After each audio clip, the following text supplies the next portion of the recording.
Well, hello there. If you are watching this, then you are taking a look or you try the American History Image Challenge icebreaker activity that we did. And so if you're watching this, I'm going to reveal what each one of the pictures were, and I'm going to show you what order they're in. So if you're not ready for that, if you're still looking at the images, pause this, go back and look at that. But yeah, this is definitely a spoiler alert for this, right? Okay, so like I mentioned, I'm going to present this in chronological order. So that means is what happened first in American history to the most modern picture.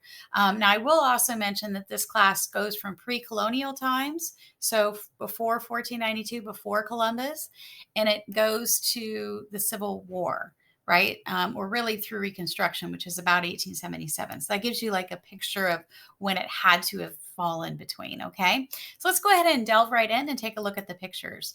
So the first picture was actually from an event known as the Powhatan Massacre of 1622. Okay, and there's a lot of clues in this that happen. And as it mentioned there, this is, Jamestown, 1622. Jamestown itself settled in 1607. I want to caution you, though, this is a big misconception.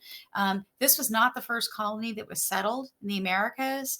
The Spanish had come well uh, before the British into the Americas, settling the area of modern day Mexico, but also St. Augustine in 1585, which is currently still a city in Florida. And so I think that's a big misconception, but this is definitely the beginning of British America, right? This event itself, though, you can tell whose perspective it was drawn from, right? It was drawn from the colonist perspective. And obviously, Native Americans are drawn to look very brutal in the attack. And not to say that the attack wasn't brutal, right? But what context you don't see in this is that this was the end of the straw for the Powhatan Nation. They had tried to work with the people from Jamestown for quite a while. Pocahontas was part of this Native American nation. She had died traveling with John Rolfe to England. And there had been times which the Jamestown settlers stole food from the Powhatans, but they had increasingly encroached and encroached and encroached on the land.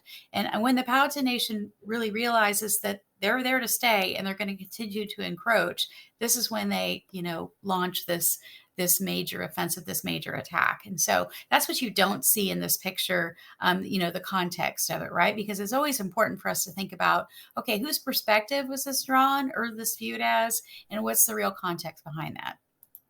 All right, the next picture is actually a political cartoon. It's one of my favorite political cartoons, and it's called "Paying the Excise Man." Excise is tax, and what this is you can tell that this man has, if you look closely here, that there's tea being shoved down his throat.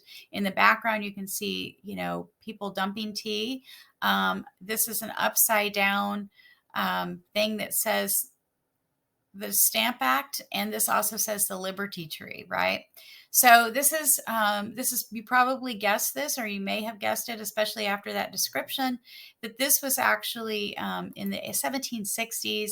This was tarring and feathering that that the colonists would do to kind of humiliate these taxmen, these excisemen, right? That was a very common tactic to tar and feather them, and we'll talk about that, and we'll see some clips of some reenactments of tarring and feathering, which is extremely brutal, like hot tar poured onto their bodies. Some of these excisemen would actually die from this technique, or they would be permanently burned from it. It was not something that was pretty. And they did this as a way to protest. This happened in areas like Boston, which was, really protested a lot of the taxes. And so this was obviously done from the British perspective, because it's showing the colonists as extremely brutal, right? The colonists wouldn't be depicting themselves as brutal. That's one thing you can think about when you're thinking about context and perspective, is who's looking what way, right? And so that kind of gives you a clue on that. And so we'll talk about the method of tarring and feathering too. We'll talk about that a little as we get into talking about this time period. But one thing to really think about too, a lot of these tactics that the colonists learned came from the British, right? So this was actually a tactic that they learned as British subjects from the British. The next one is also from the Revolutionary time period. This is a drawing depicting a legend known as Molly Pitcher. And I say legend because she actually didn't exist. She was like a conglomeration of different women that supported the revolutionary movement and Revolutionary War and American Revolution. And it was this idea that, many women were a part of the unit, of the military units.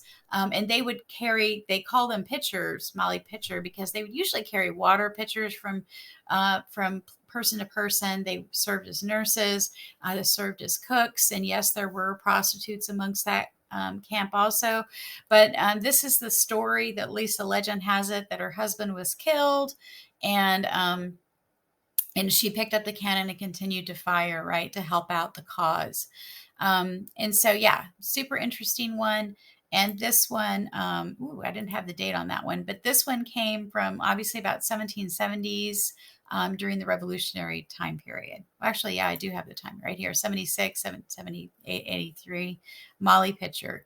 All right, the next picture might be something that you are familiar with if you are fans of Hamilton, right? So I always have students that love the musical Hamilton. This is a sketch, an etching of the duel between Burr and Hamilton. And obviously Hamilton's the one being shot because this is where he was killed.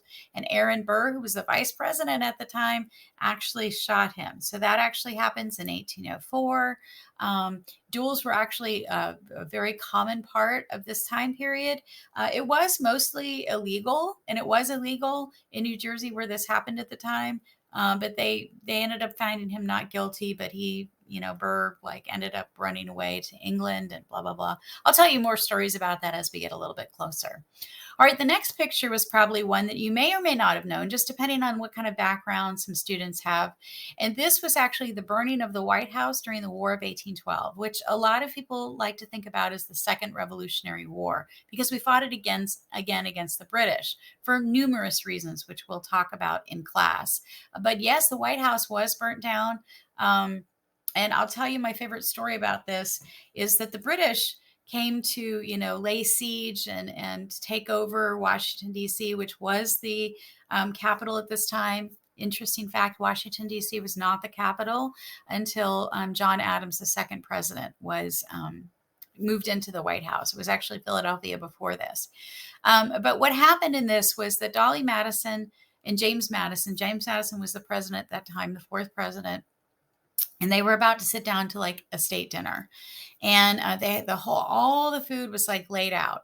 And all of a sudden people came in and said, you know what, literally this time the British really are coming. So they get up, they pack up, they get out, and they get out of the, they get out. And as they're leaving, Dolly Madison has a forethought to think, oh my gosh, there's important documents. And there's this very important picture painting of George Washington. She took that all with her. They all rushed out.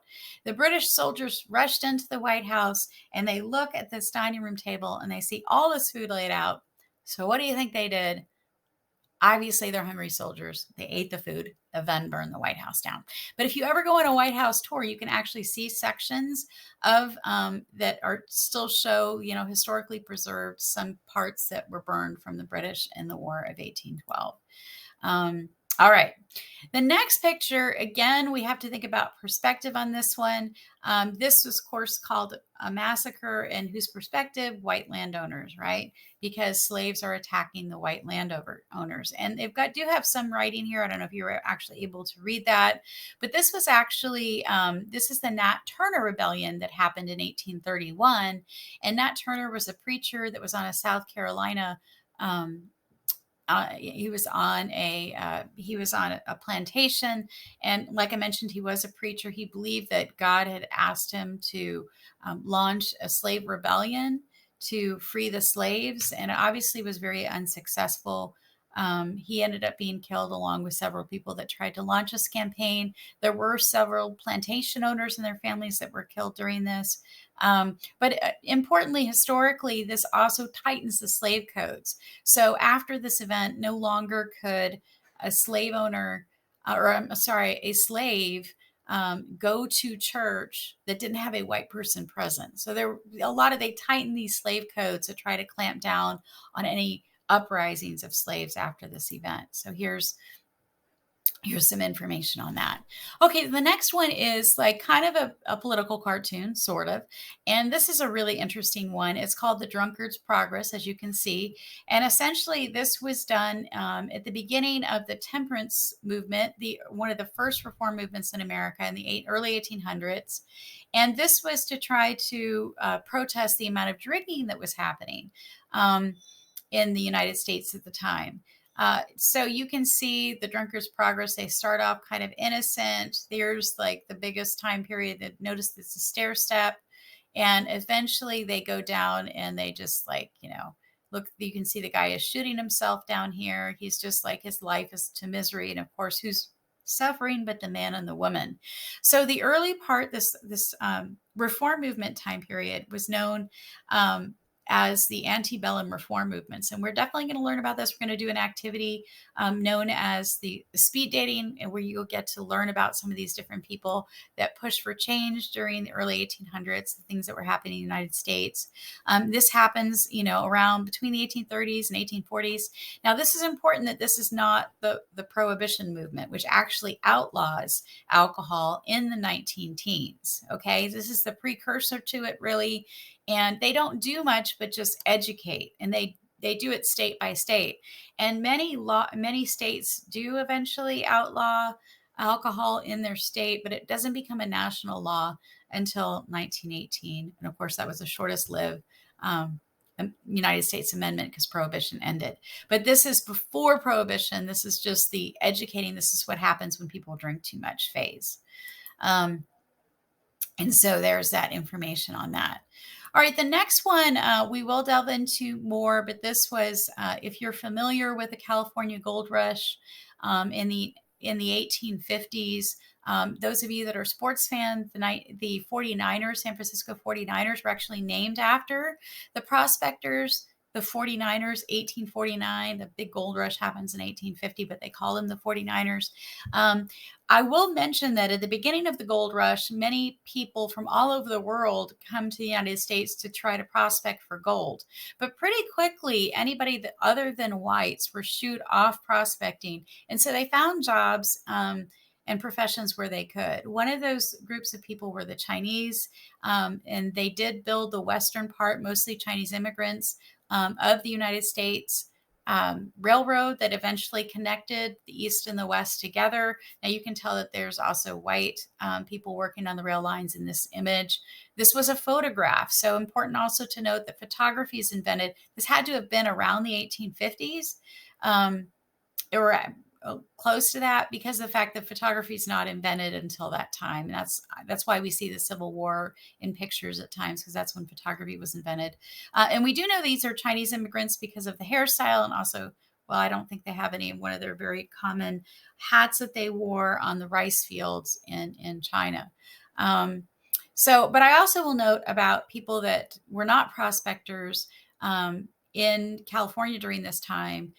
The people that provided services, hotels, restaurants.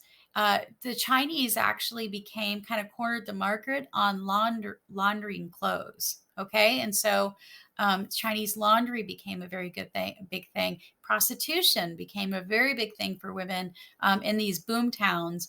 And so people that provided services actually made more money than the prospectors did. And you've probably heard that before, but that's just kind of an interesting tie-in to this.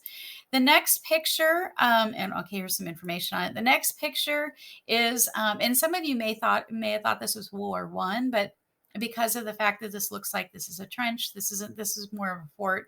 You really can't see this.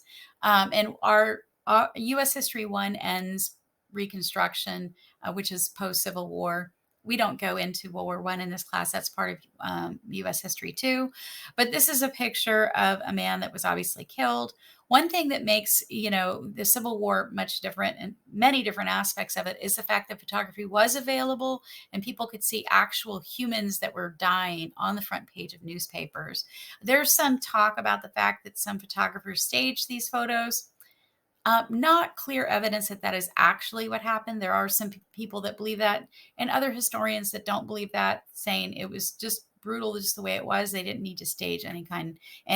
Okay. And speaking of brutality, our last picture is one of a slave or a former slave who's showing the scars on his back from being whipped on a plantation. And so this picture itself was used by a lot of anti-slavery societies as proof of the suffering of African Americans at the hands of slave owners. And so, like I said, this is a pretty iconic picture from that time period. This is taken during the Civil War from a slave that actually escaped to Union lines. And we will talk about that as well. Okay, so I'm hoping that you enjoyed the picture challenge. The next thing I'm going to ask you is to do like an introductory icebreaker, and you will pick one of these pictures that you are most fascinated in learning more about. So I hope the whole goal of this was to get you excited about what we're going to learn in this class. And so hopefully this got you a little bit interested in some of the topics we're going to talk about.